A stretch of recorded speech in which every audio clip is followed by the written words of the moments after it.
Hello students, we are continuing MCQ based on case scenario. So this case scenario is based on money market instruments. So let us see data in this scenario. So we are given that banks enter into repo instruments for lending and financing transactions. So bank A enters into a repo for 21 days with bank B in 8% Government of India bonds at the rate of 6.10% for rupee 5 crores. Assume that clean price is rupees 97.30 and initial margin be 1.5% and days of accrued interest be 240 days. So then we have to determine different items on basis of MCQ. So first let us see what data is given. तो आपको mention किया है there is one bank A. So bank A has entered into repo transaction with B. Bank A entered into repo transaction with bank B. And for this purpose, time period for repo is given 21 days. So time period of repo is 21 days.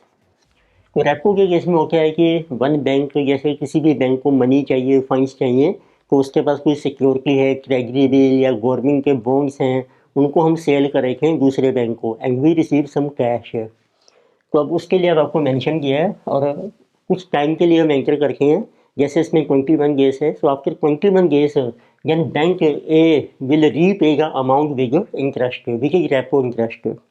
अब इसमें security है आपकी किसी 1% government of India bonds, किसी की 1% government of India bonds. इसकी ऐसे face value mention नहीं की, this will be taken as ₹100. अब जो टोटल ट्रांजैक्शन है आपकी रेपो की जिसे जो एट द रेट ऑफ 6.10%. अब जो रेपो का इंटरेस्ट रेट है वो भी आपको मेंशन किया है जिसको हम कहते हैं रेपो रेट, जिसे ये 6.10%. एंड अमाउंट है आपका जो ट्रांजैक्शन का जिसे ₹5 करोड़. सो ₹5 करोड़. अब इसमें फर्क अगर आपको मेंशन किया है, अब इसका जो क्लीन प्राइस है जो आज मार्केट प्राइस है बॉन्ड का वो आपको मेंशन किया है, market price of bond. So this is given to be our 97.30 and on this bond interest has accrued for 240 days. और इन बॉन्ड के ऊपर आपका इंटरेस्ट जो है वो ड्यू हो गया है, इंटरेस्ट की due for 240 days. Total days आपको मेंशन किए हैं 360 डेज हैं आपके ईयर में and we are given initial margining 1.25%.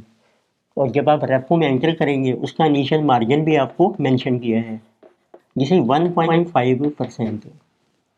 So first MCQ they are asking calculate the dirty price for repo transaction. So MCQ number 1. So we have to calculate what is the dirty price. So this is for repo transaction. So dirty price का basic formula होता है clean price कितना है. Clean price means जो current market price है उसको हम कहते हैं क्लीन प्राइस, जिसे मार्केट प्राइस ऑफ बॉन्ड, और उसमें प्लस कर लीजिए आप जितना इंटरेस्ट आपका ड्यू हो गया है एक्रूड इंटरेस्ट. और इंटरेस्ट हम कैलकुलेट करके हैं फेस वैल्यू के ऊपर. तो लेट अस सी क्लीन प्राइस देखो आपको मेंशन किया है ₹97.30 और आपका इंटरेस्ट ड्यू हो जाएगा 100 के ऊपर. इसमें आपको लेना है interest due on bond, because जब आप bank A will sell bond उसके ऊपर आपने लिखना है कितना इंटरेस्ट है 8% and for 240 days period of interest है आपका 240. कमिंग 97.30 तो प्लस 8%, 8 इंटू 24/360, जिसे 8 इंटू 24 डिवाइडेड बाई 36 जिसे coming 5.33. So plus 97.3. This is our dirty price ₹102.63. Again you can see which option is correct in this case. So option number B is correct. So answer is option B. So then we have second MCQ. They are asking calculate the amount of repo interest payable. अब आपको देखना है कि इस transaction में कितना interest आपने पे करना है. So second MCQ we have to calculate what is repo interest payable. उसका फार्मूला होता है कि आपको कितना अमाउंट रिसीव होगा बाय सेलिंग दिस बॉन्ड. उसका फार्मूला है जो भी आपने कैलकुलेट किया है डर्टी प्राइस, क्योंकि एक्रूड इंटरेस्ट भी आपको मिलेगा बाद में डायरेक्टली प्राइस देखिए आप कितने हैं, उसमें से कुछ आपका इनिशियल मार्जिन भी है, तो वो अमाउंट आपका माइनस हो जाएगा, तो माइनस कर दीजिए आप इनिशियल मार्जिन, और जो बैलेंस अमाउंट रह जाएगा तो उसके ऊपर आपको मिलेगा अब रेपो इंटरेस्ट। इनको अप्लाई करेंगे हम रेपो रेट, इनको जितना आपका टाइम पीरियड है। पहले कैलकुलेट करके हैं कि डायरेक्टली प्राइस देखो कितने हैं आपका।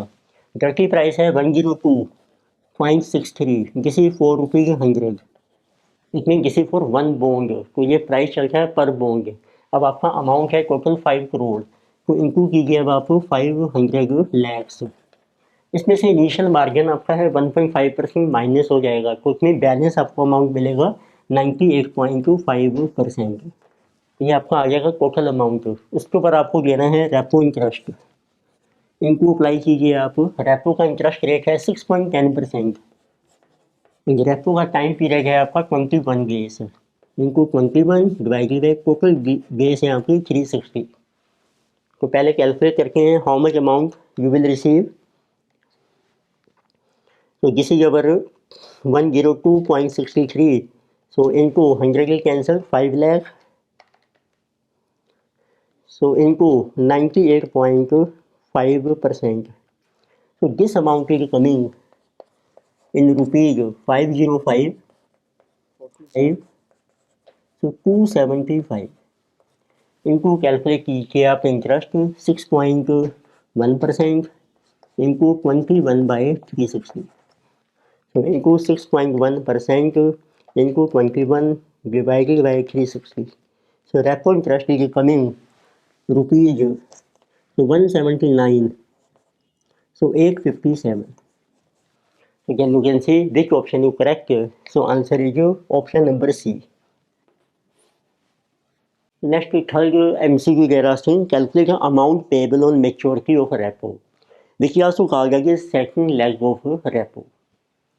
This is MCQ number 3, so we have to calculate what is our amount repayable on maturity. This is also कहा गया कि second leg of repo. Repo की में 2 लेग्स होती हैं, फर्स्ट लेग होती है जो अमाउंट आपको रिसीव हुआ था, which we have calculated this one 505, 45, 275, and what is the amount repayable on maturity, so this is equal to amount which was received, which we also कहा गया कि first leg of repo, and plus जो repo interest आपने पे करना है वो आप ऐड कर लीजिए, repo interest payable on maturity. so amount we have received 505, 45, 275 और plus interest 179, 857, so this will be our second leg of repo, means total amount repayable on maturity 505, 45, 275 plus 179, 857, so this amount is coming rupees, so 507.25 to 132.